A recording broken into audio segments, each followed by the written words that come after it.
Hola, muy buenos días a todas y a todos.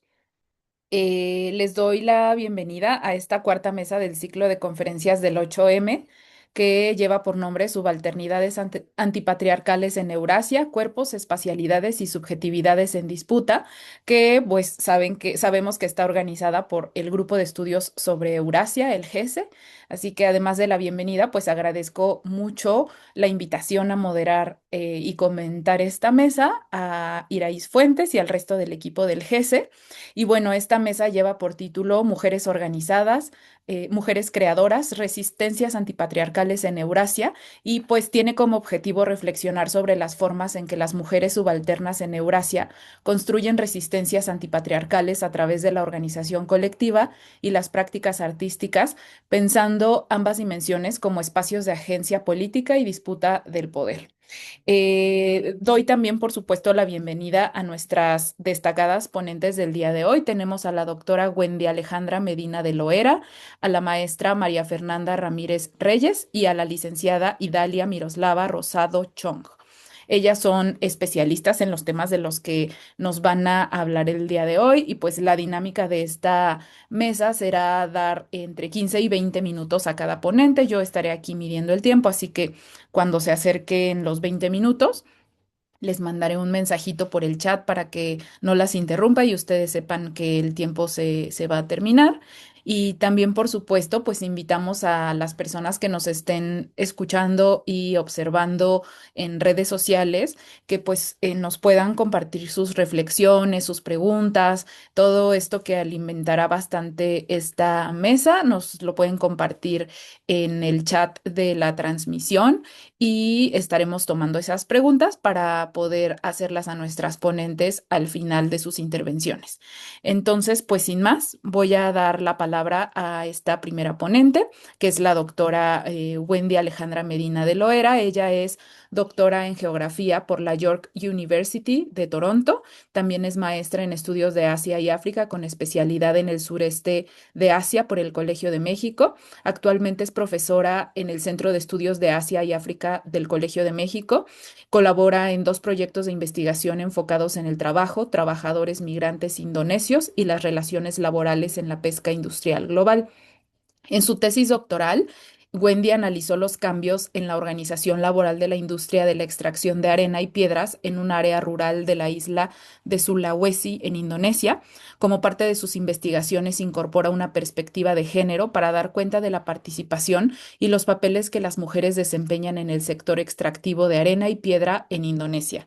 Es integrante de este grupo de estudios del GESE, donde actualmente se desempeña como vicecoordinadora, y también es integrante del Centro de Investigaciones sobre Asia de la York University y del Consejo Canadiense de Estudios sobre el Sureste de Asia.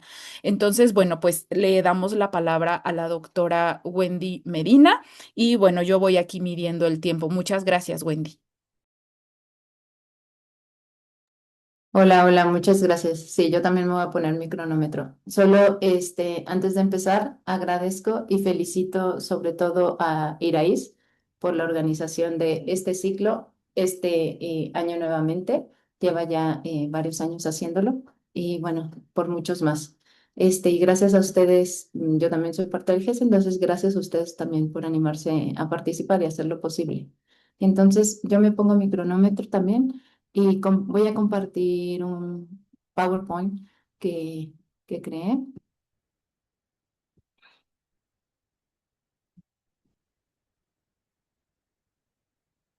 Creo que ahí lo pueden ver bien, ¿no? Bueno, mi plática la he titulado Mujeres en lucha, notas históricas sobre la participación femenina en los cambios políticos sociales en Indonesia. Y bueno, la he titulado así porque lo que voy a intentar a lo largo de la presentación es hablarles de varios tipos de luchas que las mujeres han liderado en Indonesia y en las que han participado. Entonces, lo que quiero lograr con mi presentación es resaltar el hecho de que esta participación es histórica y no se limita a los tiempos recientes. Y en un momento me van a entender por qué quiero enfatizar esto o por qué estoy diciendo esto. Y bueno, la charla en general pues habla de mujeres organizadas que han empujado por cambios, que han resistido opresiones, pero debo aclarar también que no necesariamente en todas sus luchas, y lo que les voy a hablar, es evidente que hay un trasfondo únicamente feminista. Entonces, bueno, rápidamente, antes de explicarles esta diapositiva, nada más situarnos en lo que es un país como Indonesia, ¿no? Está constituido por miles de islas y tiene una población aproximada de 280, 290 millones de personas. Y aproximadamente su composición por género son aproximadamente mitad mujeres y mitad hombres, ¿no? Además de la inmensidad del país, la distribución geográfica, que son islas y la población tan inmensa, pues tenemos también toda una diversidad, no se diga cultural, pero también religiosa, ¿no? La mayoría son practicantes del Islam, son musulmanes. Como seguramente ya han de haber escuchado, Indonesia es el país en el que mayor número de musulmanes habitan. Y bueno, la vasta mayoría son musulmanes. Y después tenemos a los protestantes, aproximadamente, ¿cuántos musulmanes? Como 250 millones de personas. Y el resto, como primera minoría, tenemos a los protestantes, después a los católicos y después a los hinduistas. Entonces, solo como para darles el panorama de que cuando hablamos de mujeres en Indonesia es de por sí ya súper problemático porque la categoría de mujer pues nunca es homogénea, ¿no? Entonces, el titular, esto que les muestro aquí en esta diapositiva, es una noticia que fue publicada a principios de este año en el Diario del País, y el titular dice: mujeres de Filipinas, Indonesia y Taiwán toman el mando en la lucha por la agroecología. Y la retomo porque me sirve como puerta de entrada para esta plática. ¿Por qué? Bueno, porque ahí en el titular eh, se puede, se puede leer ya eh, como esta, como esta mirada orientalista hacia las mujeres en Asia, ¿no? Ya de por sí es problemático por cómo pone en una misma categoría todas las sociedades en estos países. En lo asiático, pero también sugiere que tomen el mando como si nunca antes lo hubiesen tenido o hubiesen estado ausentes en esas luchas, ¿no? Entonces, tomo esto como mi puerta de entrada y es lo que da motivo a mi plática de resaltar la perspectiva histórica. Entonces, bueno, el objetivo de esta charla es contarles algunas piezas de la larga historia de la participación de las mujeres en la vida política, en la vida económica, en la vida social de Indonesia y en las transformaciones en todos estos eh, campos de las sociedades ahí.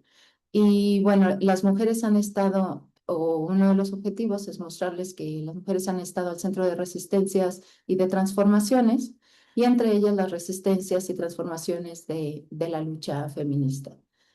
Y bueno, también me interesa poderles comunicar que esas resistencias y transformaciones, pues podemos ver que ocurren a varias escalas, es decir, a nivel local, a nivel regional, a nivel nacional, y que también responden a campos de lucha con diferentes agendas, ¿no? Macro, micro, o sea, lo que sucede, las pequeñas cosas que suceden a nivel local y a veces nos pasan desapercibidas, pero que también contribuyen a estas resistencias o luchas por transformaciones. Y bueno, hago esta aclaración porque la tendencia es que normalmente es más visible lo que ocurre a escala nacional y lo que ocurre en respuesta a las agendas macro, ¿no? Que de manera simultánea tienen lugar en varias regiones del país. Y bueno, em, empiezo con un recuento histórico muy rápido sobre la participación y la presencia de las mujeres activas y luchadoras. ¿no? Por transformaciones sociales, por cambios sociales. Y bueno, empezamos por el periodo colonial, donde podemos identificar a las precursoras del pensamiento feminista, ¿no? Y durante el periodo colonial podemos ver casos o muchos ejemplos en varias regiones de Indonesia de mujeres, sobre todo aquellas pertenecientes a los sectores de la sociedad educados o que formaban parte de la administración colonial, abogando por cambios para las mujeres, como el acceso a la educación, como su derecho de voto o de ser votadas, ¿no? Etcétera. Pero también, entonces, algunas abogando por mm, formas o nuevas formas de hacer las cosas o cambiar las cosas para las mujeres, pero también la participación de las mujeres en los varios movimientos y levantamientos insurgentes anticoloniales, ¿no? Es decir, como las mujeres armadas formando parte de estas luchas anticoloniales. Y bueno, después, en el contexto más bien de la lucha o del periodo o de los esfuerzos ya más nacionalistas, también tenemos a las mujeres estrechamente vinculadas con la lucha nacionalista y de algún modo, digamos, en 1928, por ejemplo, se lleva a cabo el primer Congreso de Mujeres que reúne como a 30 o más organizaciones de mujeres a lo largo del territorio, ¿no? Donde, bueno, se discutían cosas de cuáles son las prioridades o cuáles son los principales desafíos, pues que en términos de educación, en términos de poligamia, pero también se estaba muy consciente de que era un periodo histórico que necesitaba de algún modo eh, manejar o balancear como las diferentes corrientes ideológicas, porque el enemigo común era el gobierno colonial, ¿no? Entonces, por un lado, eh, pues es un momento como que libertador, ¿no? Porque es del opresor colonial, pero por otro lado, pues no significaba que las mujeres pudiesen lograr como sus objetivos o abogar por sus objetivos o lograrlos en ese específico momento, ¿no? Que no se convertía como en la prioridad nacional, digamos. Y bueno, después tenemos ya el periodo independiente y tenemos ejemplos de organizaciones también de mujeres siendo partícipes de la vida política, unas de mayor tamaño, otras de menor tamaño. Pero en este momento la, las ideas o el pensamiento feminista sigue como incrustado en esas organizaciones, pero también era un periodo con el primer presidente, Sukarno, que tenía una ideología antiimperialista. También era prudente ser un poco cautelosas y no identificar su lucha como una lucha feminista por cómo se le asociaba más bien con una influencia externa, ¿no? Entonces, en un contexto antiimperialista, sí se podía seguir luchando por mejoras para las mujeres, digo, como adoptando una agenda feminista, pero no abiertamente como tal o autoidentificada como tal, ¿no? Entonces, bueno, después de, para 1965, es derrocado, bueno, le hacen un golpe de Estado al presidente Sukarno y llega el presidente Suharto al poder y se inicia un periodo denominado como el Nuevo Orden, que es un periodo, pues, caracterizado por un autoritarismo bárbaro, por masacres, por la eliminación de la movilización social, por el uso de la fuerza, la amenaza del uso de la fuerza, por promover políticas de desarrollo, pues a costa de, es decir, beneficiar a los grandes capitales a costa de la población, etcétera, etcétera, ¿no? Entonces, para 1965 cuando se inicia este periodo denominado Nuevo Orden, pues los movimientos y organizaciones de las mujeres también se vieron afectados, ¿no? Como parte de eh, mm, que formaban parte de este mapa de mujeres movilizadas, ¿no? La administración de Suharto tenía en claro, o había dejado en claro, que iba a eliminar todas esas organizaciones de masa que quisieran movilizar a las bases, etcétera, etcétera. Entonces, eh, entre ellas, la movilización de las mujeres pues fue apagada. En este contexto, más bien ya más hacia finales del periodo de Suharto, eh, hay, por ejemplo, la fundación de una revista feminista, eh, por parte de intelectuales, bueno, académicas, investigadoras, activistas autoidentificadas como tal, que discuten la necesidad de ser parte, bueno, de planear y de pensar y de buscar estrategias de cómo derrocar al régimen, ¿no? Entonces vienen con esta idea, planean esta idea de, bueno, eh, organicemos toda una movilización que pueda ser atractiva para el público, pero planteémosla como en términos tradicionales, ¿no? Lo que es aceptado y pareciera como apolítico, y un poco inspiradas por las madres de la Plaza de Mayo de Argentina en busca de sus hijos desaparecidos, pues se les ocurre crear esta movilización a partir de mujeres madres que estaban preocupadas por sus hijos, en el sentido de que estaban en un contexto de crisis económica, que no alcanzaba para alimentar a sus familias, etcétera, etcétera. Entonces, es ahí, por eso el título de mi diapositiva aquí, así fue como se llamó este movimiento para finales del periodo de Suharto. Se llama La voz de las madres preocupadas, ¿no? Entonces, vemos ahí a las mujeres o grupos de mujeres sí, siendo movilizadas y otros sectores de la sociedad también, ¿no? O sea, es un contexto en el que, por ejemplo, también la agenda medioambientalista se adoptó como haciéndola pasar un poco como apolítica o la que menos problemas podía acarrear en un contexto tan autoritario. Y les pongo la foto de la derecha, eh, que es pues una madre, una señora. Es una foto de las movilizaciones más recientes del año pasado, que fueron de agosto-septiembre, más bien por motivos de pues, preocupaciones económicas de la sociedad, no fue exclusivo de las mujeres, varios grupos generacionales, varios grupos de la sociedad. Pero bueno, fue emblemática esta foto y circuló mucho porque está esta mujer enfrentándose directamente a un grupo de policías, ¿no? Y que recuerda un poco bueno, al rol de la mujer, sobre todo el rol como tan tradicional y convencional que se le trató de dar durante el periodo de su parto a la mujer como no político, ¿no? La encargada pues de sostener el hogar y de llevar a la crianza de los hijos o crear hijos de bien.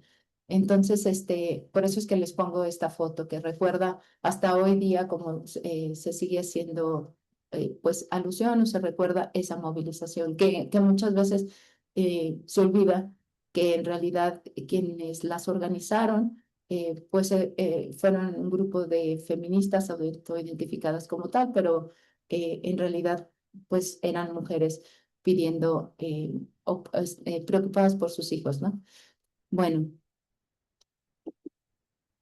Después tenemos pues que se acaba el gobierno de Suharto para finales de los noventas y inicia un nuevo periodo en Indonesia que se denomina de reforma, que es post-1998. Y bueno, y podemos hablar desde el 98 y hasta nuestros días, ¿no? Que es como de una transición democrática, de apertura, de más, bueno, de tolerancia, de libre expresión, bueno, claro que con sus matices y sus avances y sus retrocesos. Pero en este periodo empiezan a proliferar, a surgir muchas organizaciones no gubernamentales, muchas dedicadas a temas de mujeres y con esta idea o concepto clave de empoderamiento, ¿no? De empoderar a las mujeres a través, no sé, de microcréditos, pero no solamente como en el afán de erradicar la pobreza, sobre todo en este grupo más vulnerable que sí se le ha identificado, sino también en otras cuestiones, ¿no? Como de erradicar con la violencia de género, el acoso, etcétera, etcétera. Entonces, la foto que aquí vemos también es de las protestas del año pasado y son mujeres eh, bueno, aunque la protesta empezó, les digo, las protestas empezaron como por preocupaciones económicas y por el descaro de la gente en el Parlamento de quererse incrementar los subsidios que tenían para la vivienda en un momento de crisis económica. Empezó así, pero después hubo el homicidio de un civil por parte de la policía y todo esto fue creciendo y fue creciendo las movilizaciones como para pedir o rechazar más bien la violencia del Estado, ¿no? Que pues obviamente también afecta a las mujeres, o en particular a las mujeres. Otras fotos que les pongo de participación de mujeres, la de arriba es de mujeres manifestándose en contra de la reforma laboral, esto en los años 2019-2020, y son mujeres trabajadoras, ¿no? Eh, Después, trabajadoras de fábricas. Después, abajo les pongo otra manifestación. Esta es una generación más joven y esto es también más o menos de los 2020, que es manifestándose en contra de la violencia sexual, ¿no? Y exigiendo que esto a nivel universitario, lo que lleva en el 2022, no que se gestara solo ahí, pero se continuó o sea, ya venía desde antes y se continuó la presión y para 2022 es que aprueban esta ley de eh, para combatir el acoso sexual. Sí, ya voy a terminar. Y nada más, estas dos imágenes que les coloqué aquí es para ejemplificar lo que me refería por diferentes escalas, ¿no? Los otros que les mostré son agendas o luchas de cambio a nivel macro. Esto, por el contrario, muestra luchas que son pequeñas a nivel local, ¿no?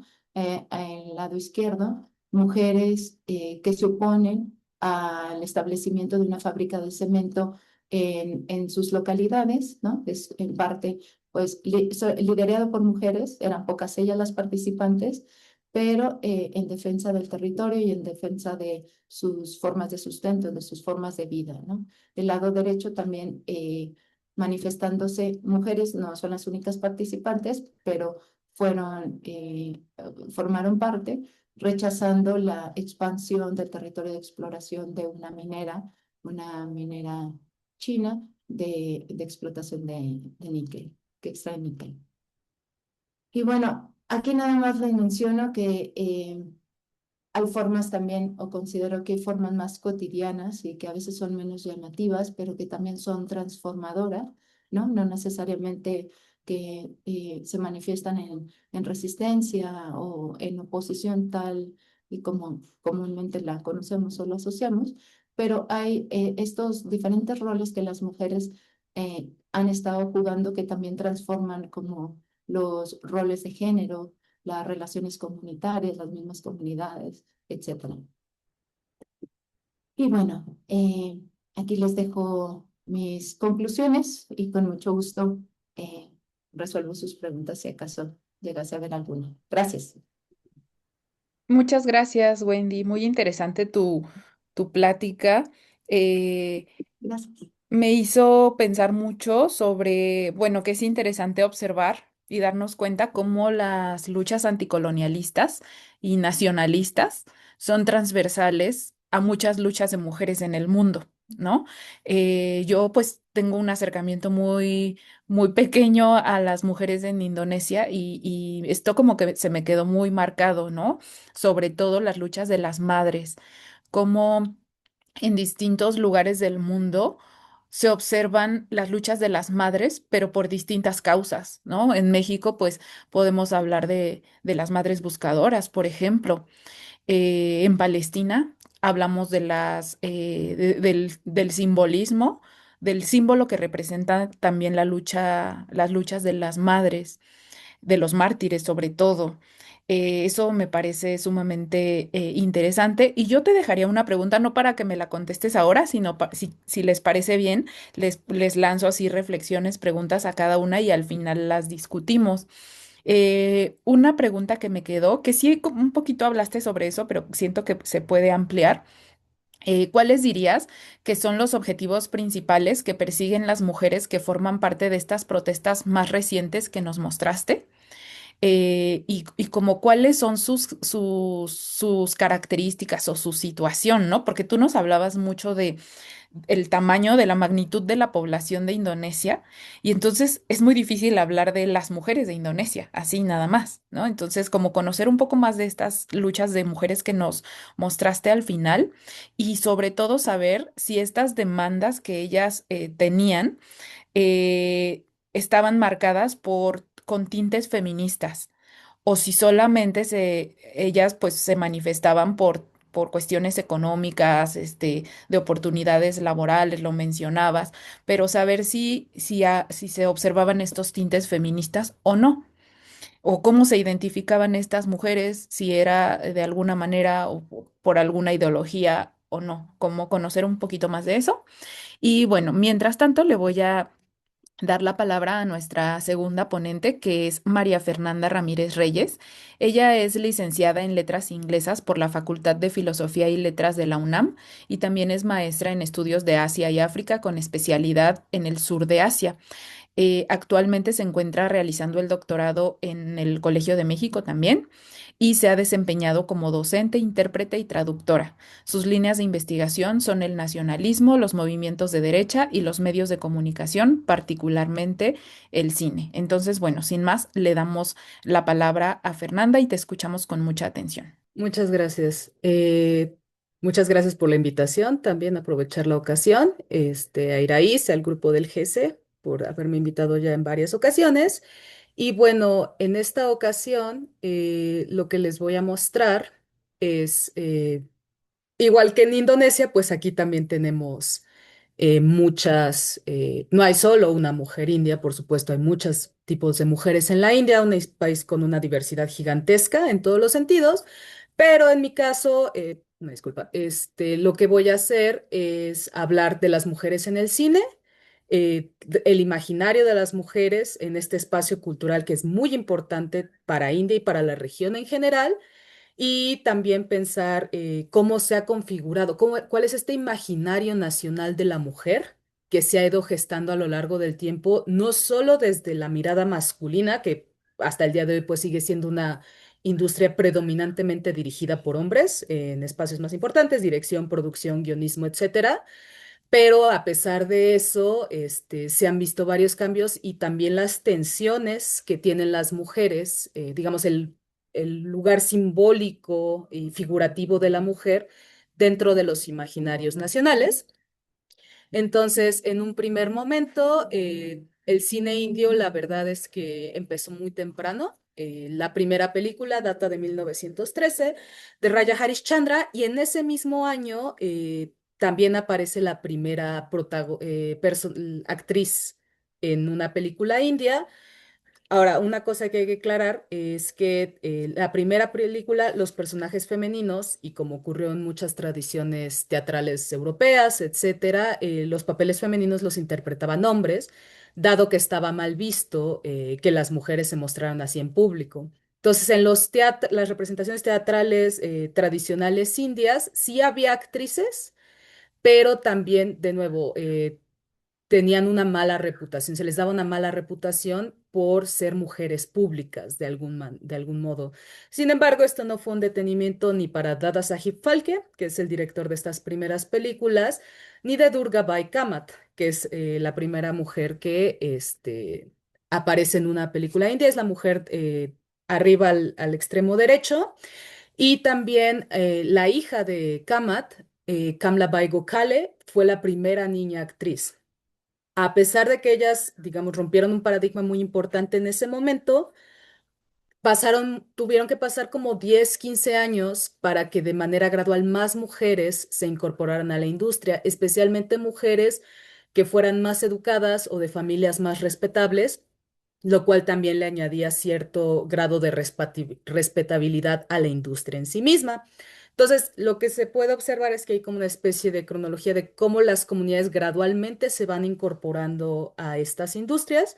Las primeras mujeres actrices, ya de manera mucho más profesional, la verdad es que lo de Durgabai fue muy espontáneo, fue con las mujeres de la comunidad judía y las mujeres de la comunidad anglo-india, es decir, mujeres que tenían un padre europeo y una madre nativa, o eran chicas de padres europeos blancos, pero que se habían criado en India. Entonces, de cierta modo, eran las comunidades más pequeñas y especialmente en el caso de las anglo-indias, son comunidades marginales socialmente de algún modo, no están tan integradas al tejido social. Ya cuando se empieza a normalizar la entrada de actrices de origen hindú y de origen musulmán, es cuando ya empieza a haber una mayor aceptación social. Y un poco como pasa en los cines de otros países, pensando en los inicios del viejo Hollywood, más o menos por estas mismas décadas, la verdad es que había muchas mujeres en muchos espacios muy técnicos, pero gradualmente fueron reemplazadas por hombres, se masculinizaron los espacios, no es que realmente se hubieran creado de esa manera.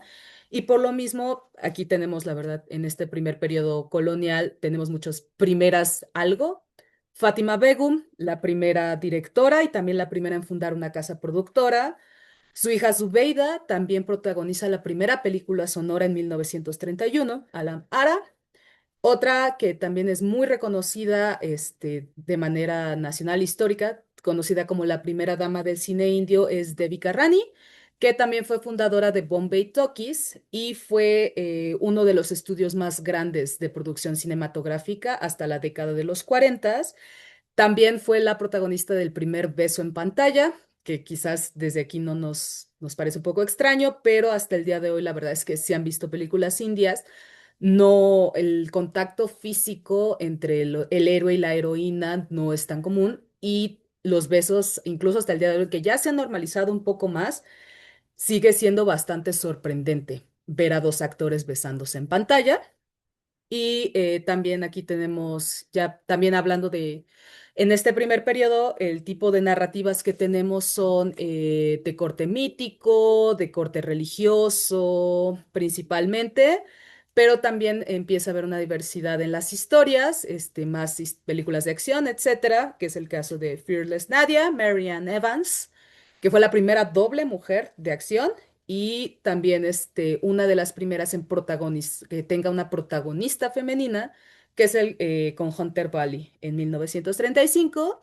Otro aspecto que también es muy importante, si han visto películas indias, es la parte de la música y de los bailes. Entonces, también ahí tenemos algunas de las primeras entradas de las mujeres, con Yadambai, la primera compositora y cuya hija también va a volverse una actriz muy importante en la década de los 40 y 50. Algo que también pasa es que desde este primer periodo se empiezan a formar ciertas familias, o sea, el control se empieza a concentrar en cierto grupo de gente. La verdad es que también por la mala reputación no era tan fácil que llegaran personas nuevas a la industria. Entonces llega 1947 y entre 1947 y 1960, esas décadas se consideran la época de oro del cine indio, un poco parecido al caso mexicano, también los 40, 50 se consideran nuestra época de oro. Eso implica una reconfiguración de la industria debido a la partición de India y Pakistán. Había varios centros productores en lo que era el Raj británico, la India británica, entre ellos la ciudad de Lahore, que se encuentra actualmente en Pakistán. Entonces hubo una diáspora principalmente de artistas musulmanes que se van a Pakistán después a buscar trabajo. Y pues también implicó la llegada de sangre nueva. También en estas familias que se incursionan en el cine, muchos ya tenían vínculos, ya sea con grupos teatrales, o sea, ya hacían teatro desde antes, o en algunos casos tenían vínculos, especialmente las mujeres de familia musulmana, con las cortesanas, las tawaif, que fueron muy importantes durante el periodo mogol. En esta década lo que abundan mucho en las historias son temas sociales de imaginar el proyecto nacional, cómo se va a ver India a partir de ahora, qué nos importa y obviamente dentro de este imaginario nacional, pues qué lugar va a ocupar la mujer, ¿no? Entonces, se busca que la mujer sí tenga ciertos aspectos de modernidad, que sea educada, que apoye la educación, el sistema de salud, etcétera, muchas cosas, pero al mismo tiempo se le exige que sea una mujer muy virtuosa y que a pesar de esta modernización externa, no pierda sus valores indios nunca. Entonces, y por lo mismo también se genera una dicotomía en esta década de la virgen y la prostituta, el complejo de Madonna. Entonces, tienes esta mujer india progresista que sí tiene algo, rasgos modernos occidentalizados, pero los tiene subsumidos o controlados por sus valores indios de algún modo. Y por el otro lado también tenemos a la figura de la femme fatale, que es una mujer completamente occidentalizada, que fuma, que bebe alcohol, que sale en la noche, que seduce al héroe para llevarlo al camino del vicio y del mal. Entonces hay una dimensión moral muy fuerte también dentro del imaginario nacional y las mujeres en muchas de estas historias juegan como catalistas de estas acciones de los protagonistas masculinos. Ya había mencionado, obviamente, pues para entonces ya tenemos también nuestras primeras actrices famosas, nuestras primeras superestrellas, especialmente en esta película, Mother India, que es una de las películas más famosas del cine de India. Es una epopeya nacional de la India rural, eso también es muy importante. Aquí todavía tenemos historias de la India rural y pues la figura de la mujer campesina. También aquí ya tenemos nuestras primeras grandes estrellas musicales. Ya la industria de la música, aunque van muy de la mano con la industria del cine, también tiene una trayectoria un poquito aparte. Entre ellos esta señora que está aquí abajo, que se llama, bueno, se llamaba, de hecho murió hace poco, Lata Mangeshkar, que participó probablemente en 1000 películas. Y aunado a este cine comercial, lo que tenemos también es el cine paralelo. A lo mejor han escuchado de Satyajit Ray, director bengalí, y es un cine que prácticamente es el opuesto del cine comercial indio. No hay números musicales, no hay, no son muy dramáticas, no son estas tramas quizás muy convulsas o exageradas. Y esas, pero sí hay una diversidad. También los hombres, a su modo, se navegan temáticas muy diferentes y muy interesantes. Infidelidad, modernización, migración, la situación del campo, la criminalidad, etcétera. Luego llegan los años 70. En este momento también está como primera ministra Indira Gandhi. Y algo que pasó con Indira Gandhi es que entre el 75 y el 77 ocurre el periodo de la emergencia, que fue prácticamente un periodo de terror en muchos sentidos. Hubo mucha censura, mucha persecución, limpieza urbana, o sea, se destruyeron barrios pobres enteros en varios lugares, incluyendo Delhi, esterilizaciones forzadas, etcétera. Entonces, pero también eso era un reflejo un poco de la tensión social que había. El crecimiento económico no era el adecuado, los índices de desarrollo tampoco habían alcanzado las cuotas que se habían propuesto en el periodo de la independencia. Entonces había muchas tensiones, aparte de la cuestión económica, por supuesto, y todas estas tensiones fueron canalizadas por películas que se volvió un género que se llama el Angry Young Man, el hombre joven enojado, y son películas escritas por estos dos guionistas, la dupla Salim Javed, que se asocia prácticamente, su nombre está asociado con esta década. Y aunque sí son personajes femeninos fuertes los que aparecen ahí, por el tipo de historias que son historias muy violentas, de crimen, de policías. Es muy común esta trama de los hermanos, un hermano bueno y un hermano malo. De nuevo, esta visión muy moral, muy ética dentro de estas historias.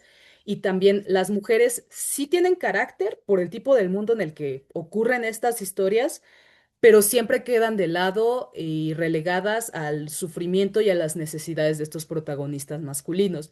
Entonces, de algún modo aquí empieza un poco la masculinización de las tramas. No va a ser total, pero ya no tenemos tantas protagonistas femeninas hasta cierto punto, algo que sí ocurrió un poquito más en la década de los 40 y 60.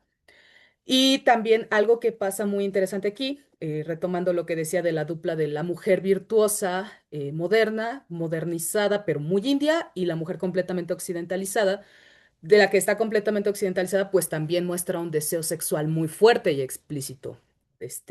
Participa en sexo extramarital, etcétera. Pero aquí lo que empieza justamente es buscar sexualizar a las protagonistas. Las tramas todavía las castigan, no pueden todavía ser seres sexuales con deseo y que tengan un final feliz. En general tienen un final, casi siempre acaban con su muerte. Entonces hay unas tensiones ahí, pero se está tratando de integrar estas dos visiones de la mujer en un solo personaje. También, aparte del cine paralelo y el cine comercial, también surge algo muy interesante llamado Middle Cinema, que es un cine enfocado en las historias de la clase media, principalmente la clase media urbana. Entonces, ahí también tenemos protagonistas femeninas. Sí, son mujeres burguesas, usualmente casadas, amas de casa, pero también pues como todos los conflictos sociales que ocurren alrededor de estas mujeres.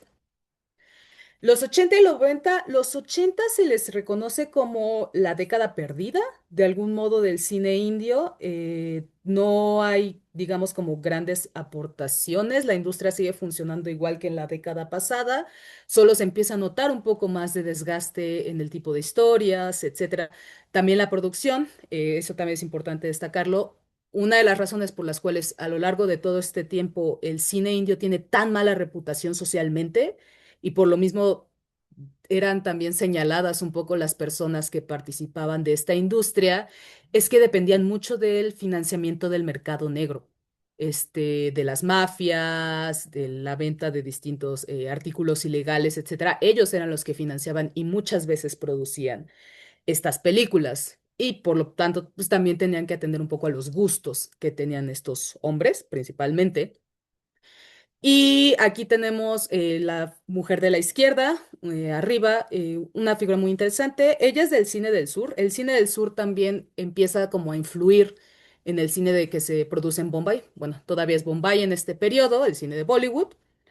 Ella se llama Silk Smita y ella es un ejemplo muy interesante y muy claro de el cuerpo sexualizado de la mujer como objeto de consumo pero con una negación completa de la agencia. Esta chica fue actriz, fue reconocida principalmente por sus números en poca ropa, en números musicales de corte muy sexualizado, etcétera. Entonces hubo una explotación muy fuerte de su cuerpo. Los productores y los directores se volvieron muy famosos y populares gracias a ella, pero conforme fue envejeciendo, de nuevo una cuestión de edadismo que prácticamente existe en todas las industrias audiovisuales pues empezó a tener cada vez menos papeles, crisis, obviamente sufrió mucho por esta constante cosificación de su cuerpo y de su persona, y pues termina suicidándose en 1996. Ahora, en los 90 ocurre el periodo de liberalización económica, ya se le reconoce como industria oficialmente por parte del Estado a la industria del cine indio. Y eso pues ¿qué implicó? Implicó dejar de depender del financiamiento ilegal. Ya podían solicitar préstamos, tanto a nivel nacional e internacional, y también podía empezar estudios de otros lugares, principalmente angloestadounidenses, podrían empezar a participar e invertir en producciones en India. Esto que también implica pues una limpieza de la industria, no solo en términos administrativos, sino también en el tipo de imagen que quieren proyectar. También ya se empieza a ser un poco más respetable que tengas a estas mujeres actuando en esta industria. Y también algo que empieza a pasar a partir de los 90 es que las mujeres empiezan a retornar a los diferentes espacios de donde estuvieron excluidas, los espacios más técnicos. Principalmente hasta este momento habían sido actrices, cantantes, algunas músicas, aunque pues no aparecen en las películas como tal. Y en cuestiones de coreografía, maquillaje, vestuario, ya empiezan a retornar otro tipo de espacios, cuestiones de iluminación, de cámara, de edición, ser asistentes de directores, etcétera. Entonces, en este ola liberalizadora, globalizadora, empieza a volverse más explícita la estética occidental, ya no solo para la heroína o en contextos urbanos, aunque ya la mayoría de las historias ya se empiezan a concentrar en contextos urbanos, el campo y los campesinos cada vez desaparecen más, aparecen de manera muy ocasional en las historias. Y bueno, ¿qué ha pasado a partir de los, de los 90 de los 2000? Se continúan con estas tendencias. Como podemos ver, si vemos las mujeres que vimos en las imágenes anteriores y los cuerpos que tienen estas mujeres ahora, pues claramente se ve la necesidad de ajustarse a un modelo estético occidental, cuerpos mucho más delgados, de pieles mucho más claras, con ropa muy reveladora en muchos casos. Pero no solo es que se haya cosificado el todo, ahora sí ya son, tenemos heroínas deseantes, un deseo heterosexual, sí, pero ya pueden mostrar de manera más abierta su deseo sexual por el protagonista, por el héroe. Entonces, esta dimensión moral desaparece un poco también gracias a la liberalización y a la llegada de los multiplexes tipo Cinépolis, que por cierto Cinépolis existe en India, es una de las las cadenas más grandes en India. También se diversifican los géneros y las historias. Tenemos algo que se llama cine hatke, que es una mezcla entre este cine más de arte que se estaba haciendo con el cine más comercial y contando historias mucho más alternativas de algún modo. Aquí ya también empiezan a discutirse otros temas, por ejemplo, la homosexualidad, la infidelidad, etcétera. Esto que mencionaba, las mujeres ya participan en muchos más roles, ya tenemos directoras más reconocidas, empiezan a incrementarse el número de directoras y ya son muy reconocidas en su rubro. Y algo que también pasa que es muy interesante es que si bien sí, desde sus orígenes se trató de una industria con un fuerte carácter nacionalista, realmente es hasta los últimos 15, 20 años que este patriotismo exacerbado se ha vuelto mucho más explícito en las películas, especialmente en películas de guerra o en películas de corte deportivo, ya sea porque quieran principalmente hacer de Pakistán su enemigo en un discurso desde el nacionalismo hindú, porque tenemos ahorita un gobierno nacionalista hindú en India, dirigido por el BJP y Narendra Modi.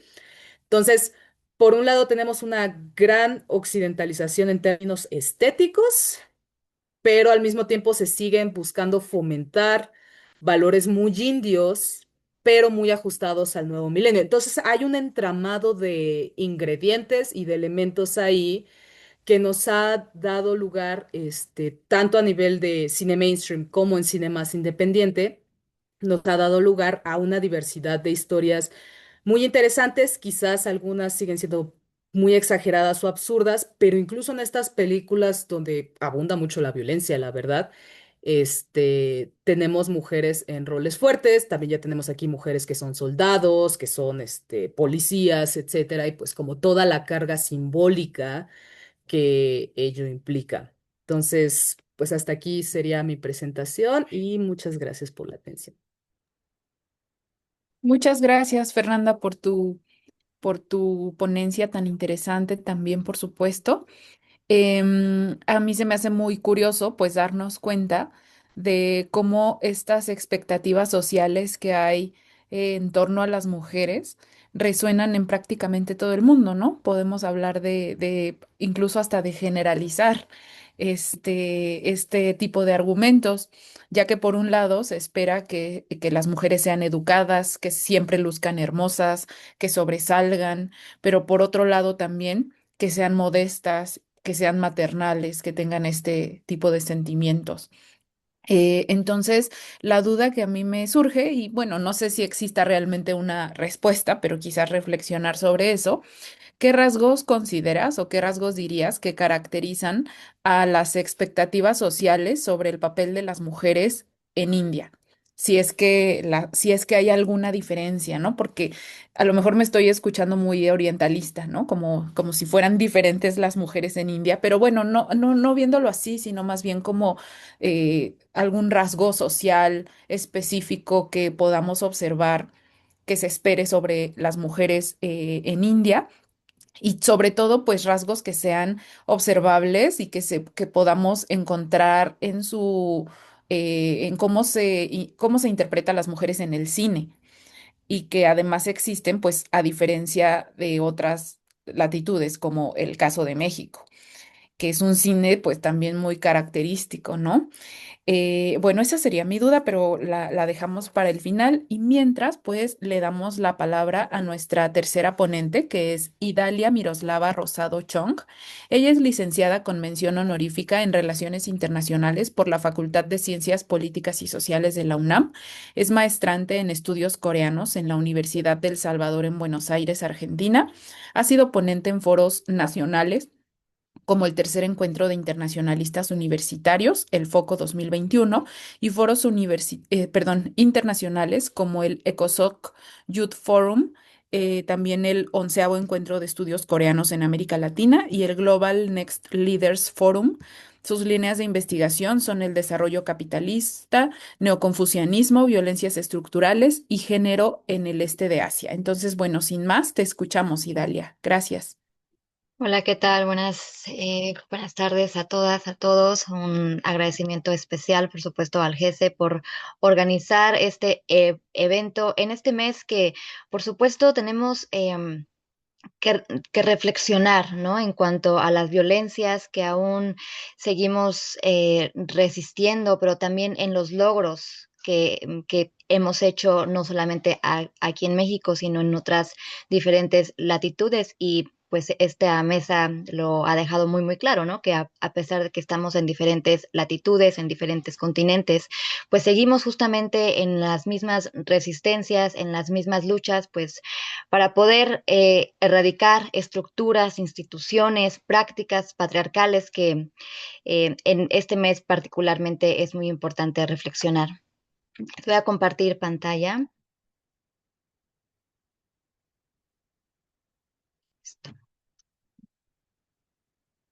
Bien. Esta ponencia la he llamado la reapropiación feminista de espacios digitales por mujeres en Corea del Sur, el caso de Megalia, de WOMAD y de Joint Action. Y me parece fundamental también hablar de los espacios digitales y de su reapropiación. Y entender los espacios digitales no solamente como un ente aislado, un espacio aislado del espacio físico, de las instituciones que regulan este espacio físico, sino también como un espacio nuevo en donde las mujeres eh, se enfrentan a violencias que si bien sí se copian de los espacios físicos, también se inauguran o se profundizan otras nuevas violencias en los espacios digitales y su reapropiación de esos espacios es fundamental para la erradicación de estructuras patriarcales. Bueno, un poquito de mi agenda es explicarles la resistencia en Corea del Sur por parte de las mujeres con un breve recorrido histórico, ver un poquito sobre ILBE, la organización ILBE y Megalia y después su partición a WOMAD, las dinámicas de mirroring que se dieron a partir del 2015 hasta el 2022, el Joint Action, que es el colectivo que hizo posible la legalización del aborto, y bueno, unas reflexiones finales.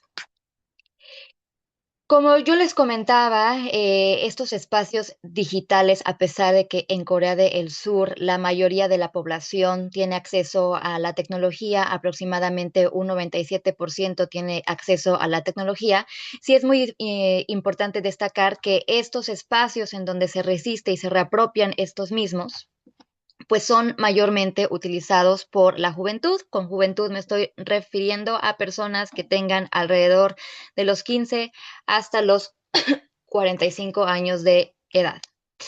Y esto pasa simple y sencillamente por el crecimiento de plataformas y de redes sociales, no solamente aquí en esta parte del mundo, sino también la creación de propias redes sociales que se dan en Corea del Sur.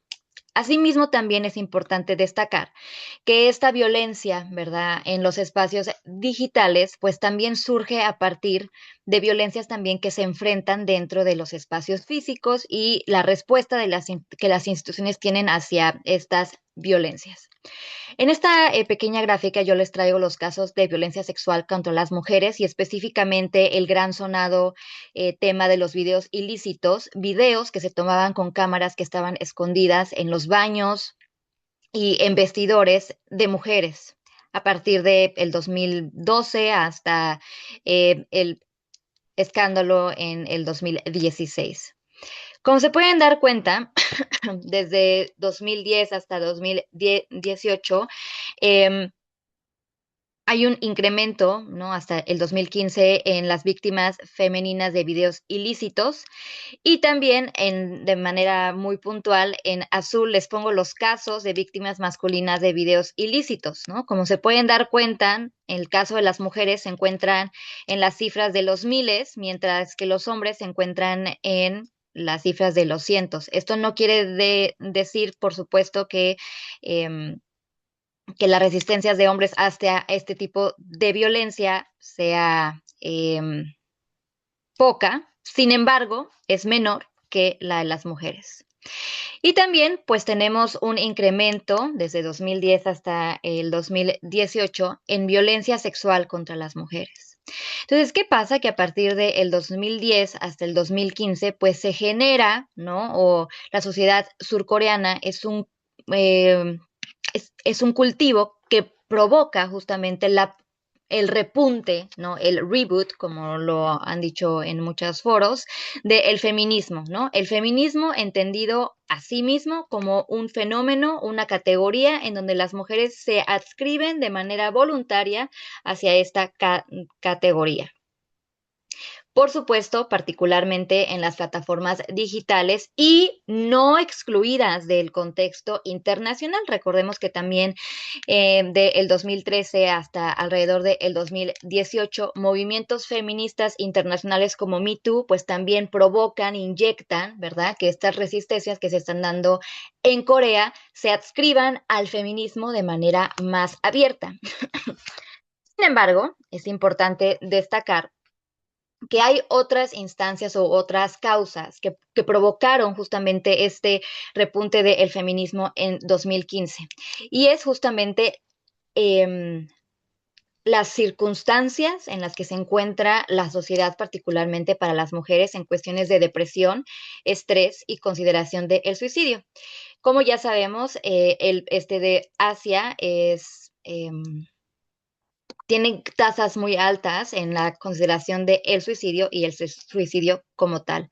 Como se pueden dar cuenta, en 2015, donde hay este repunte, como les mencionaba, pues el estrés en la escuela, el estrés en la familia, la consideración del suicidio y la misma depresión estaban muy altos en la parte de las mujeres y como podemos dar cuenta en cuanto al estrés, pues también los hombres estaban bajo altas tasas de estrés en la escuela y en la familia, que es muy importante destacar que son dos de las tres más importantes instituciones dentro de la sociedad coreana, el trabajo siendo la tercera.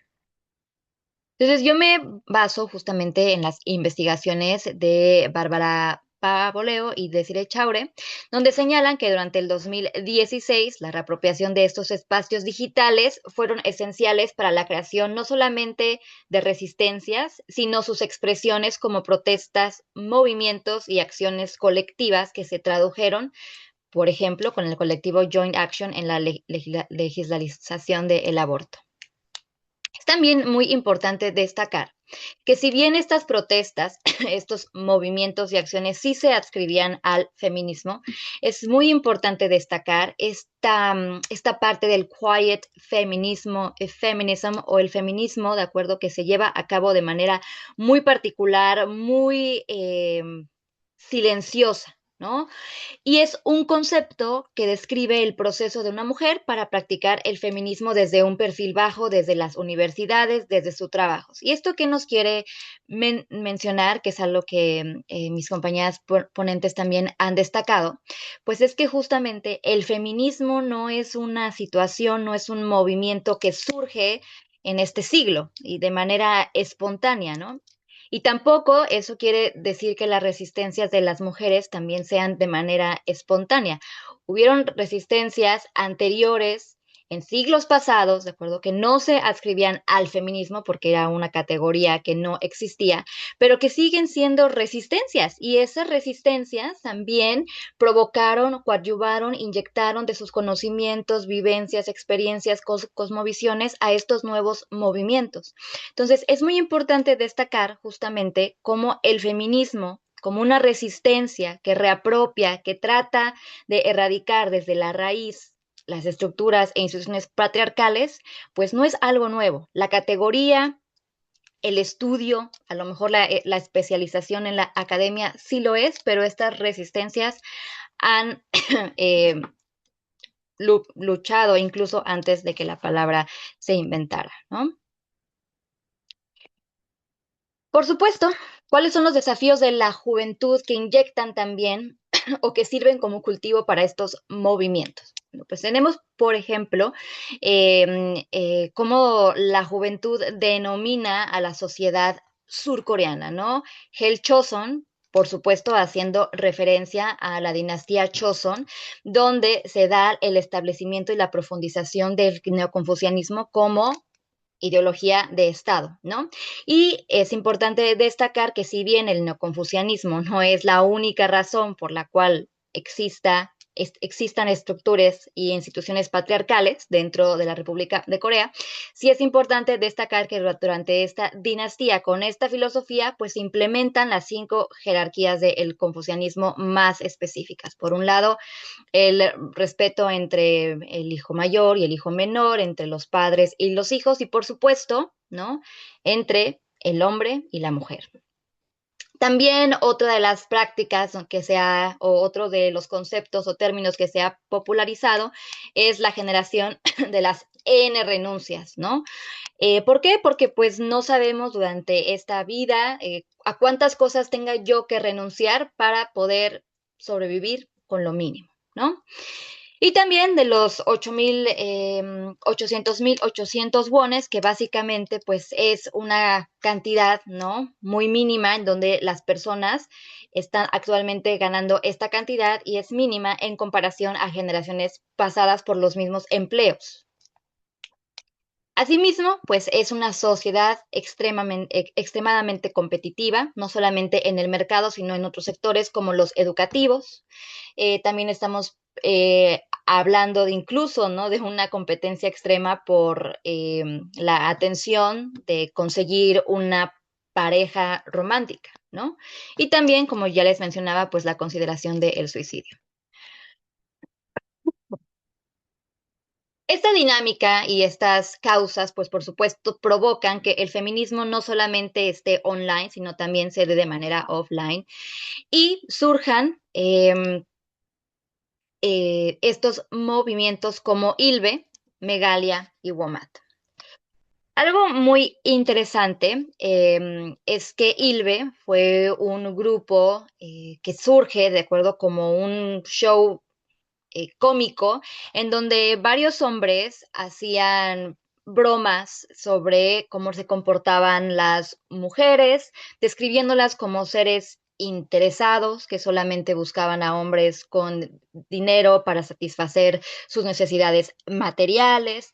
También las consideraban, ¿no? Como mujeres extremadamente privilegiadas, ya que en la parte del este de Asia, pues las mujeres tienen el mismo acceso a la educación, acceso a los mismos puestos, aunque el salario, se les olvidó mencionar, no es el mismo, ¿verdad?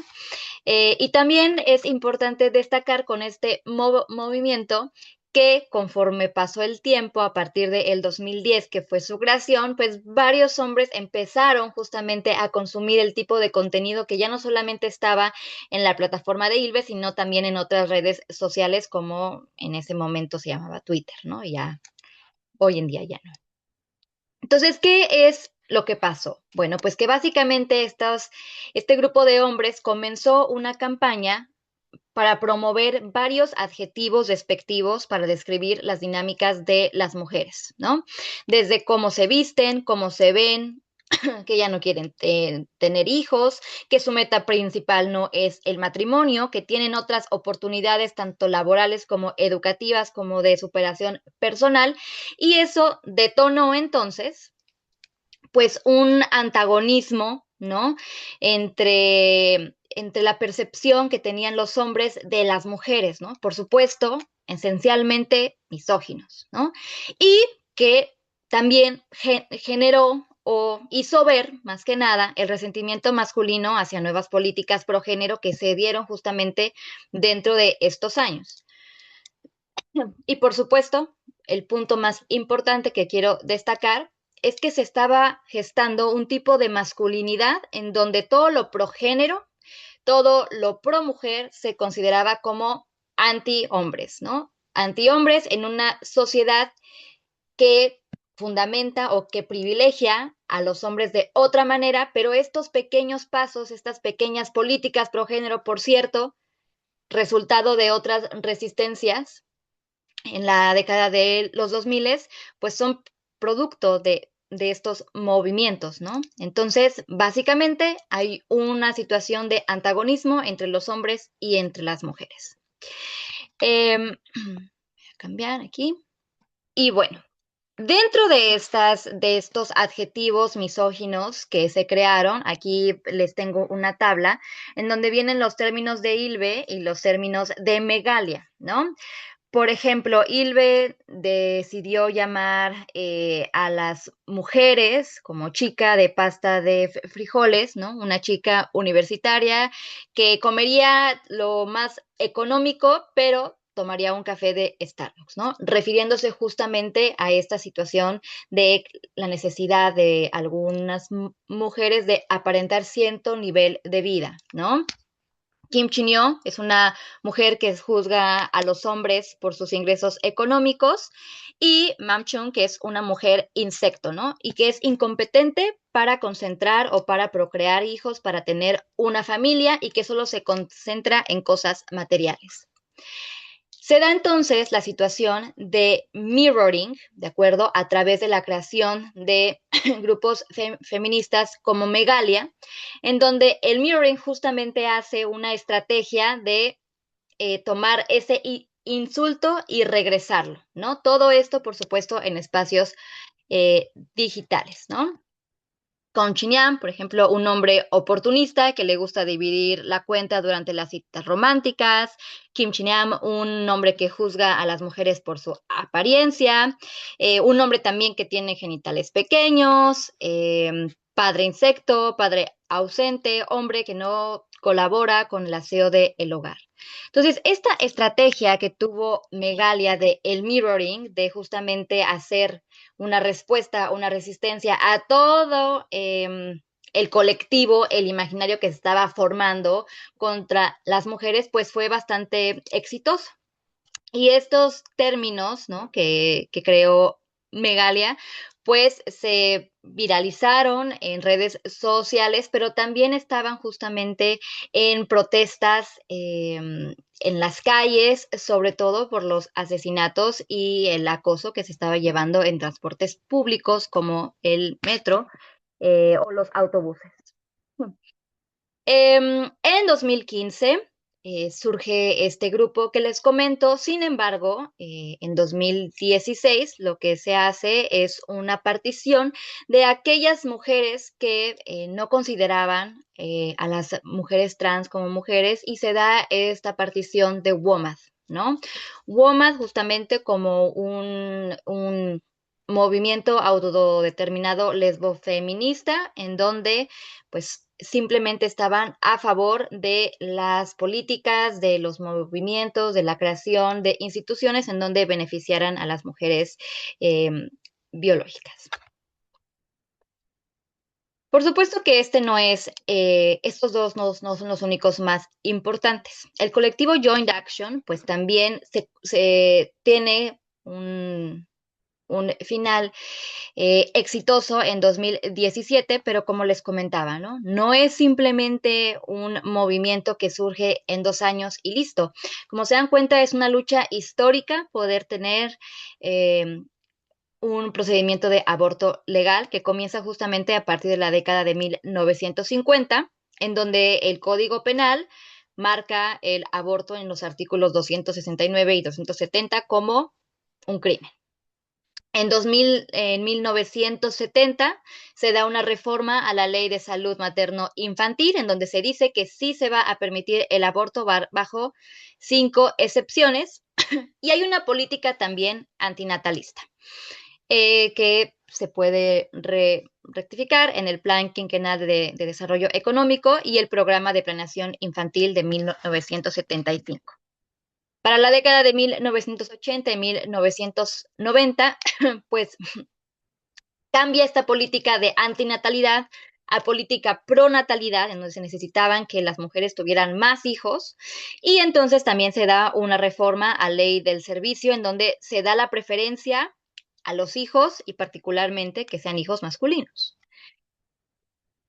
Hasta 2010, entonces, en 2012 particularmente, la Corte Constitucional por fin debate si el artículo 269 y 270 de verdad están garantizando los derechos humanos de las mujeres. Y hasta 2017, con la creación del Joint Action, pues entonces se logra la legalización del aborto para que la Asamblea Nacional la pueda legislar. ¿Qué es lo que vemos aquí? Pues vemos entonces que el aborto es una lucha histórica de las mujeres, ¿no? Y que particularmente el aborto ha sido una situación donde se permite o no se permite o se restringe bajo una política netamente estatal. No pro mujer, no pro situaciones económicas de cada familia, sino simplemente si necesito más mano de obra, si necesito más nacimientos o no.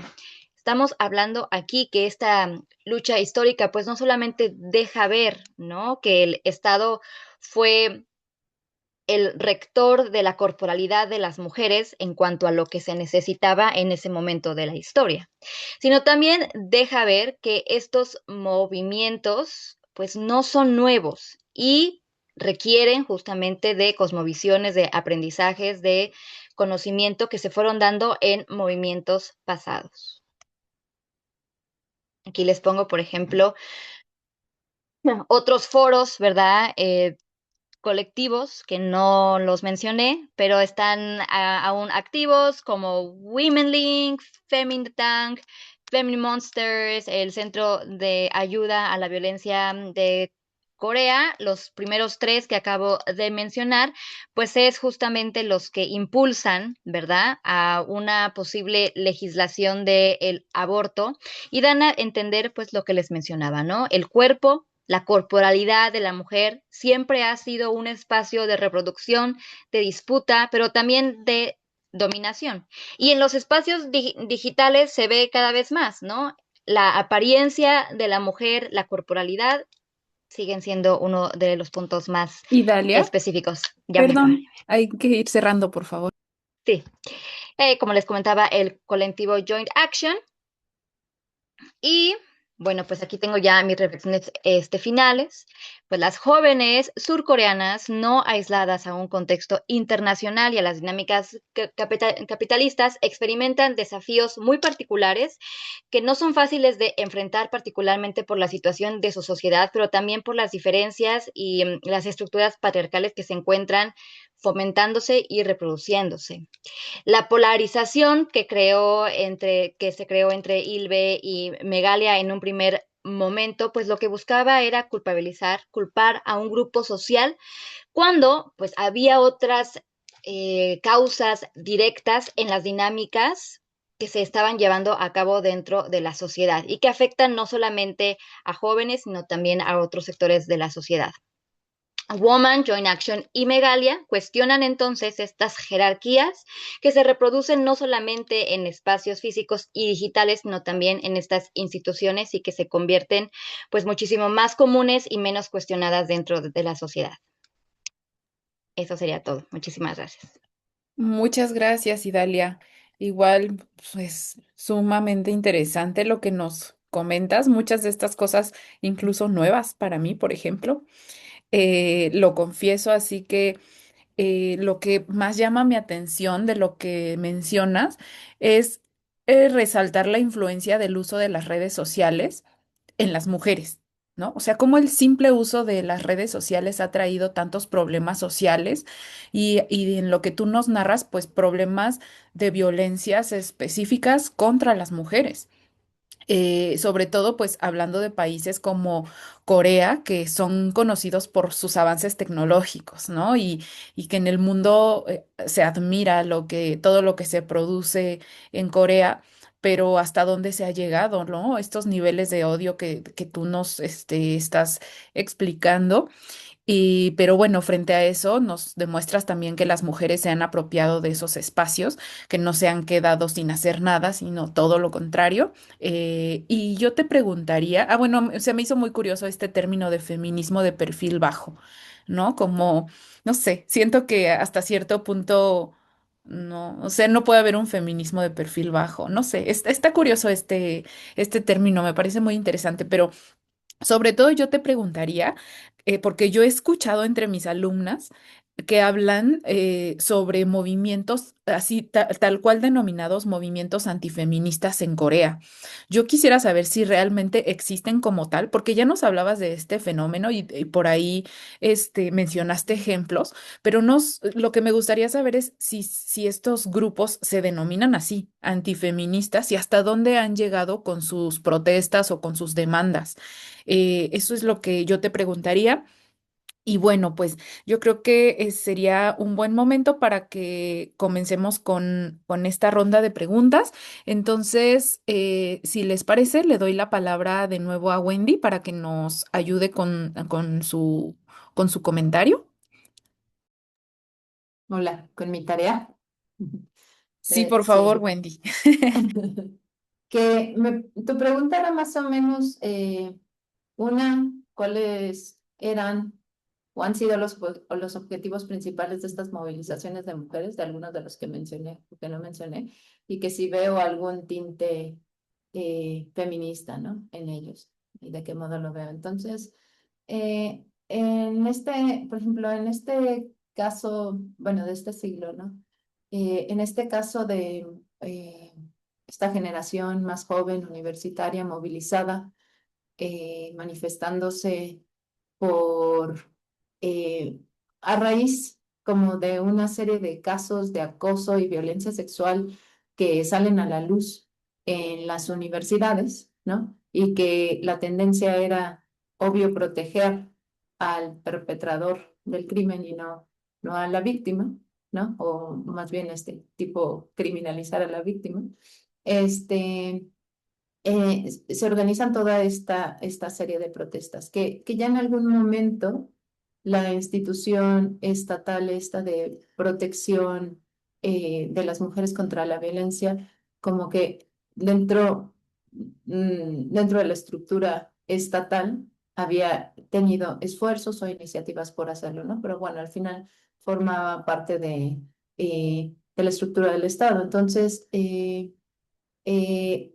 bueno, acá en estas movilizaciones de 2020, 2021, que van a resultar de manera satisfactoria, pues al menos con la creación de esta legislación sobre delitos de violencia sexual en 2022, la agenda es clara, ¿no? Que pues primero que se tipifiquen esas situaciones como crímenes, ¿no? Que se establezca proceder, los castigos, que se les proteja a las víctimas, etcétera. Entonces, ahí, ahí está claro el combate, o más bien la lucha por vivir, en este caso, estudiar en ambientes libres de violencia, ¿no? En este caso, violencia sexual. Y bueno, eso logra que se tipifiquen como crimen algunos casos,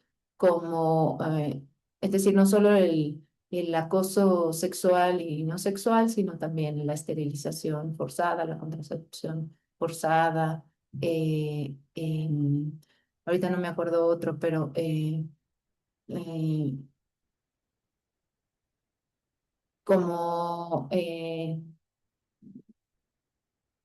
digamos, como, bueno, obviamente el sexo forzado, pero como el trabajo sexual eh, forzado, etcétera, etcétera. Entonces, bueno, esa es una.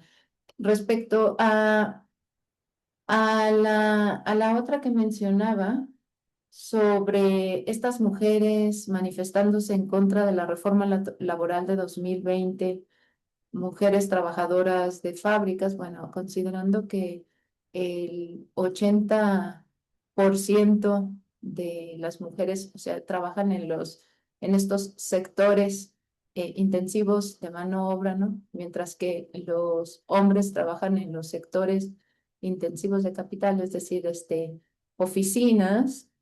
em, pues la reforma laboral las iba a afectar de manera directa porque básicamente era en afán de atraer la inversión privada al sector productivo, pues era sacrificar los derechos laborales, ¿no? Entonces, reducir las garantías en cuanto a un salario mínimo por sector, esto del outsourcing, ¿no? Que no, pues al final no genera esa antigüedad y no hay como seguridad laboral, también contratos más flexibles. Entonces, ¿cómo vemos ahí los tintes de la lucha feminista? Pues estaban luchando por asegurar condiciones dignas, ¿no? Y también por reducir esta brecha salarial y pues de oportunidades o desarrollo profesional en el campo del trabajo entre mujeres y hombres. Y, por ejemplo, el caso más, a lo mejor eso es más evidente a nivel nacional y con lo que yo le digo como la agenda macro, ¿no? Porque fueron regulaciones o procesos o iniciativas o proyectos de ley que desde el gobierno central se estaban promoviendo. Pero casos más como a lo local y con esa escala, con esa agenda más micra, como lo que les hablaba de esta movilización de mujeres junto con otros sectores de la sociedad, de hecho que a nivel regional, oponiéndose a que la exploración de esta minera PT Vale en Sulawesi explorara otros territorios que afectan a sus localidades, pues entre sus demandas o los puntos de demandas del movimiento, supieron utilizar de manera muy estratégica o poner a las mujeres al frente, reconociéndolas como el grupo social más vulnerable de todo esto, ¿no?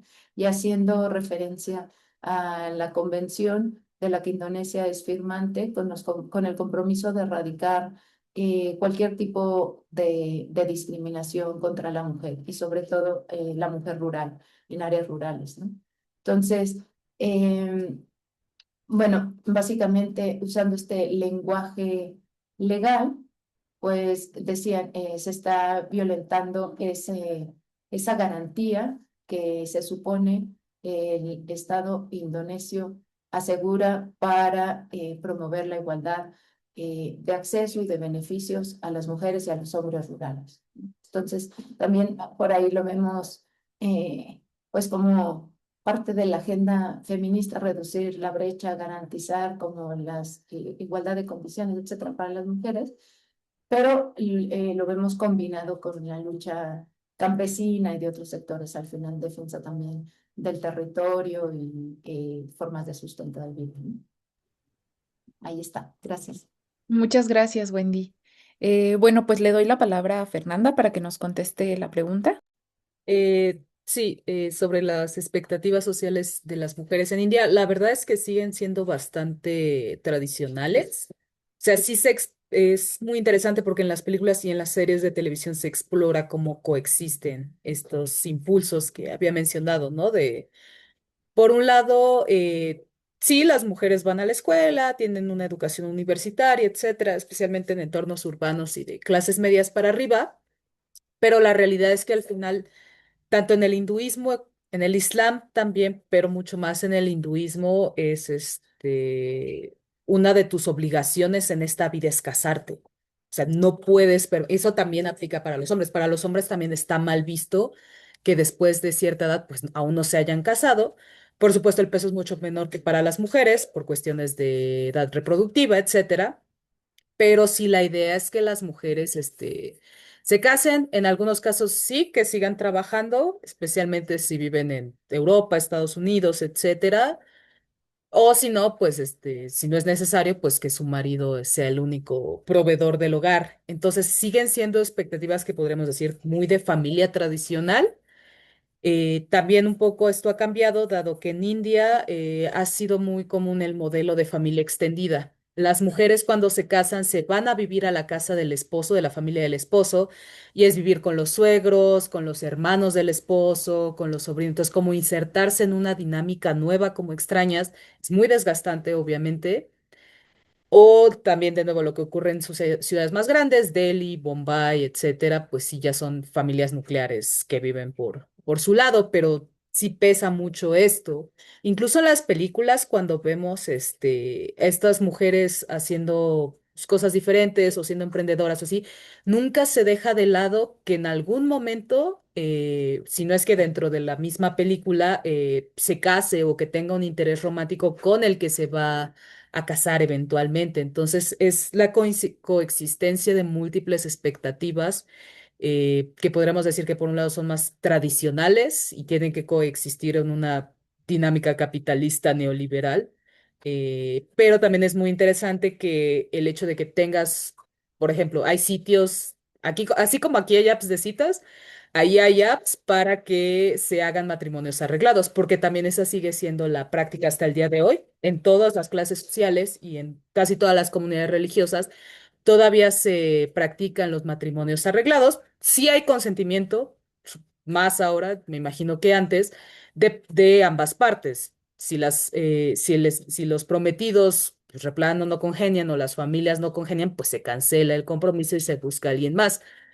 Pero justamente algo que, digamos, aumenta el capital o el atractivo potencial de este futuro esposo o esposa, en el caso de las mujeres es como, estudié una licenciatura, no sé, en administración, como cosas más, las carreras médicas, de ingeniería, etcétera, son muy valoradas en India, el IT. Entonces, como ese tipo de carreras profesionales, pues aumentan como el potencial de tu futuro esposa. Entonces, sí es como promovamos la educación, pero al final lo estamos promoviendo para cuestiones un poco más tradicionales todavía hasta el día de hoy. Y incluso en los imaginarios culturales, pues sigue persistiendo esa idea. La verdad es que sí es muy difícil que vaya a cambiar tan pronto. Muchas gracias, Fernanda. Bueno, pues ahora escuchamos a Idalia. Gracias. Bueno, pues, o sea, sin dudar, hay ciertas resistencias que son eh, muy pequeñas y que se dan dentro de la dinámica muy particular, muy personal, en el hogar, en la familia. Y estas resistencias que se dan más en lo cotidiano, como lo mencionaba la doctora Wendy, son muy importantes, ¿no? Y no solamente porque tengan estos tintes feministas, sino porque también lo hacen mujeres, ¿no? Que pueden adscribirse o no hacia la categoría de el feminismo. Pero esas resistencias, esas pequeñas cosas, esas pequeñas luchas, ¿no? Desde, por ejemplo, un caso que se me ocurre en el libro de Kim Il-jong, nacida en 1982, ¿no? Pues una resistencia que la protagonista hace es decidir no servirle en esa ocasión primero al hermano, ¿no? ¿Por qué? Porque desde su concepción o desde niña se le había dicho que los hermanos y el papá se les sirve primero, ¿no? Pero ¿qué pasa con este quiet feminism, ¿no? Con estas resistencias que se dan más en lo particular. ¿No son feministas? Entonces, sí lo son. Y lo más interesante es que dentro de una sociedad eh, tan jerarquizada como lo es Corea, en muchas ocasiones adscribirse al feminismo es también renegar de valores que se han reproducido durante siglos, ¿no? El hecho del respeto hacia los mayores, por ejemplo, el hecho del respeto hacia la figura paternal, no solo en la familia, sino también en el trabajo. Y cómo hay una situación, ¿no? En donde, por un lado, no quieres o quieres convivir con tus colegas del trabajo, pero así mismo y al mismo tiempo estás recibiendo menor pago, ¿no? Entonces, es una relación entre luchas muy personales a lo que se refiere este quiet feminism, ¿no? Hay veces que no es tan fácil en una ciudad tan jerarquizada salir, marchar, protestar, y eso no quiere decir que las pequeñas cosas que hagamos antipatriarcales, ¿no? O las pequeñas cosas que en las que neguemos estas violencias y decidamos no hablar alto, pero hacer algo dentro de nuestra cotidianidad, no quiere decir, ¿no? Que no sean feministas. Y bueno, si las mujeres, hay muchas mujeres que no se autoidentifican como feministas y han hecho por sus comunidades muchísimas cosas, muchísimos logros como reapropiarse tierras. Estamos hablando de la educación que se le da a los hijos y a las hijas, en donde no hay una jerarquización entre hombres y mujeres, ¿no? Entonces, eso también creo yo que se debe considerar como una resistencia. Feminista o no, podemos debatirlo, pero sigue siendo una resistencia muy importante y que se debe de valorar porque son esas acciones las que pues siguen dando conocimiento, dando vida a los movimientos que se consideran como feministas. Muchas gracias, Idalia.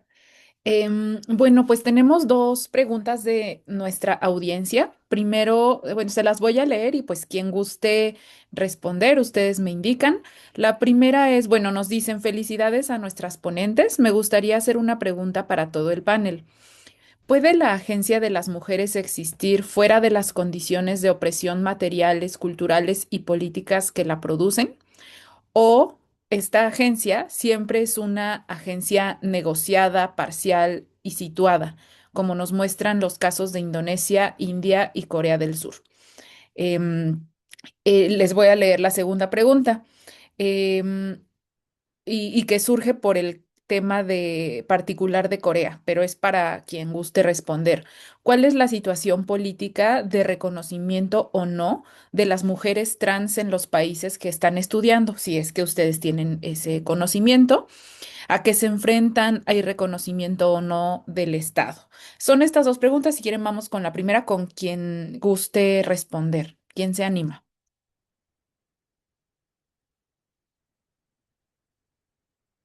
¿Les parece si comienzo yo? Claro que sí, Dalia. Bueno, la primera pregunta me parece fascinante, muy compleja desde mi perspectiva.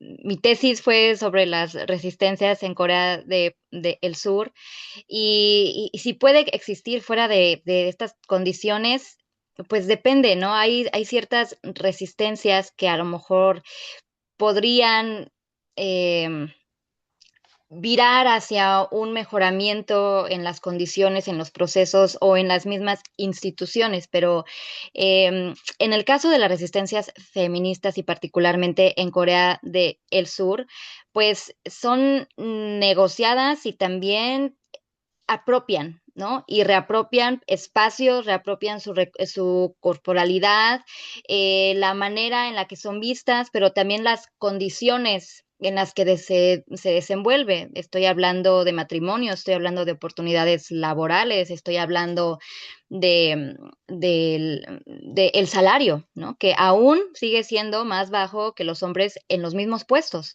Entonces, definitivamente, por lo menos en el caso de Corea del Sur, estas resistencias, pues sí son negociadas, situadas y esperemos que en un momento, cuando se erradiquen la mayoría de las violencias patriarcales hacia las mujeres y hacia los cuerpos de las mismas, pues podamos entonces virar hacia una resistencia en donde no se concentre en erradicar violencia, sino en mejorar condiciones hasta garantizar la igualdad entre hombres y mujeres.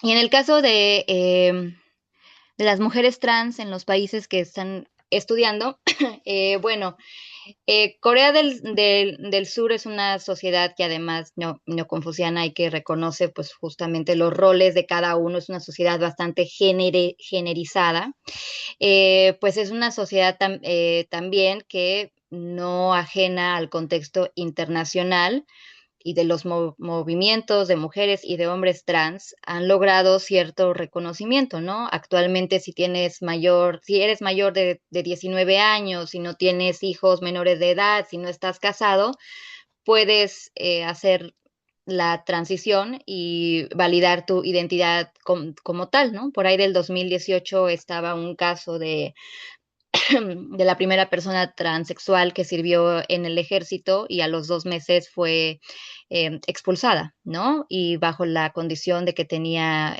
problemas mentales y que no estaba del todo bien para servir.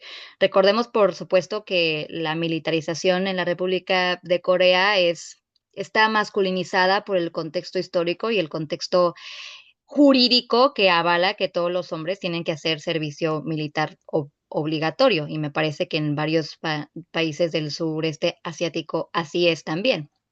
Entonces, la situación política es un reconocimiento jurídico bajo ciertas líneas, ¿no? Bajo ciertos lineamientos, una vez más, negociando la corporalidad y la agencia de querer transicionar cuando se es más joven o cuando se está casado o cuando se tienen hijos menores de edad. Entonces, pues sí, aún se encuentra en una negociación.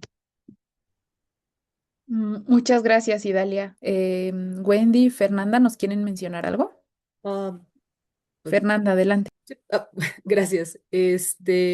Las dos son preguntas muy interesantes, muy pertinentes. La primera, justamente hablando de estos modelos muy tradicionales, en India pues también es una sociedad de manera muy marcada los roles de género y las obligaciones de cada género. Pero pensando un poquito en estas dinámicas de familia extendida, pues las mujeres encuentran sus espacios de resistencia, sus micro resistencias, que además no es algo reciente, es sido histórico a lo largo de toda la historia del subcontinente, incluso en contextos religiosos, que claro, esa parte de la historia nunca la destacan, tanto en el hinduismo como en el islam, especialmente en la rama sufí, que es muy popular en el sur de Asia, India, Pakistán, Bangladesh. Hemos tenido maestras, mujeres que han debatido, etcétera. Por supuesto que antes también hemos tenido pues, mujeres en posiciones de poder previo a la llegada de la colonización inglesa, pero justamente son estos espacios, pensando un poco también en la conferencia de la doctora Wendy, en las resistencias ecológicas, ha habido muchas iniciativas de mujeres campesinas en India que también han abogado por la defensa del medio ambiente, de su territorio, etcétera. Pues obviamente muchas de ellas hasta recientemente se identifican con feministas y también tiene un poco que ver con la siguiente pregunta que existe una tendencia en sur de Asia, supongo que en Indonesia también ha de ser un poco parecido, de que estas etiquetas de lo feminista, de lo queer, etcétera, se consideran como categorías occidentales importadas, forzadas en la población y que no pertenecen a la cultura indígena de la región. Entonces, son mujeres empoderadas, son mujeres fuertes, incluso en las dinámicas familiares, aunque socialmente están muy subyugadas, pues son mujeres con carácter muy fuerte, pero pues también viven en condiciones donde se les obliga a formarse y conducirse de esa manera. Entonces, no realmente no se denominarían ellas mismas feministas. Antes, por supuesto que no, ahora pues no todas simpatizan con esta etiqueta. Y llevándolo un poco a las de las mujeres trans, curiosamente en este gobierno de derecha hindú se abolió la prohibición de la homosexualidad y de ser transgénero, que era una legislación que se estableció en la colonia. En India, en sur de Asia, sí existe una larga tradición de géneros múltiples, también con sus roles sociales, lo que llamaríamos mujeres trans actualmente, que históricamente se les conoce como hijiras, y que han tenido una función ritual, una función espiritual, etcétera. Tienen festividades, templos dedicados a deidades transgénero o hermafroditas. Y justamente fue en este gobierno de Modi, pensando un poco en este homonacionalismo, se abolió esta legislación colonial y en el caso de las personas transgénero, principalmente mujeres, sí hay hombres trans, pero realmente no son tan visibles como las mujeres. eh, Estaba que las mujeres podrían simplemente, yo me reconozco, yo me asumo como mujer trans y entonces hago mi proceso administrativo ante el Estado para que me dé mi reconocimiento y mi nueva identidad a nivel legal, jurídico, ¿no? Sin embargo, hace algunas semanas se pasó una ley, puso una ley en el Parlamento de que las personas trans, para que sean reconocidas y puedan hacer este cambio de identidad a nivel legal, van a necesitar que un grupo de médicos, expertos, los diagnostiquen para que puedan ser reconocidos ante el Estado como personas trans. Obviamente, pues esto ha variado. Lo mismo pasa en Europa, también los criterios de las legislaciones de cómo te reconozco trans legalmente, pues en algunos casos implica que el Estado y el sector médico, patologizando de nuevo estas identidades, le den validez o no al sentir de estas personas y el cómo viven, cómo se viven ellas en sus cuerpos. Muchas gracias, Fernanda. Es muy interesante todo lo que están mencionando. Wendy, ¿te escuchamos? Sí, este, esta la primera pregunta, o sea, le estoy dando vueltas y vueltas y creo que supongo que la quisiera desbaratar y más bien preguntar, ¿es posible como existir fuera de condiciones de opresión materiales, culturales y materiales, culturales y políticas? O sea, no veo en estos contextos y nuestros contextos como que eh, uno pueda estar fuera eh,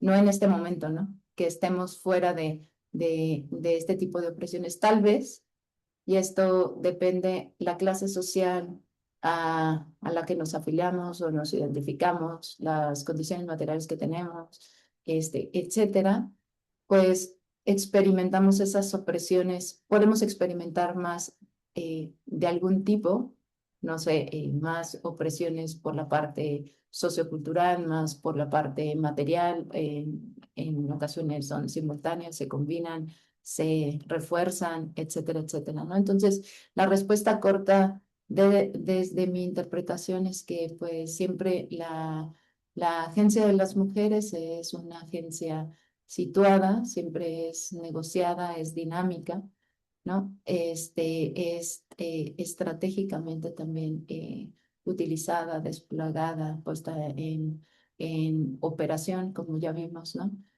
Con en momentos con afiliaciones como de manera explícita, como agenda feminista, en ocasiones como más sacrificando lo que se considera o lo que entra dentro de la agenda feminista como en la situación en la que la prioridad se vuelve alguna transformación de tipo material o una mejora socioeconómica y no solo para ellas como grupo social, pero también para comunidades, regiones, etcétera, etcétera. Entonces, no sé si estoy hablando muy en abstracto, es una pregunta,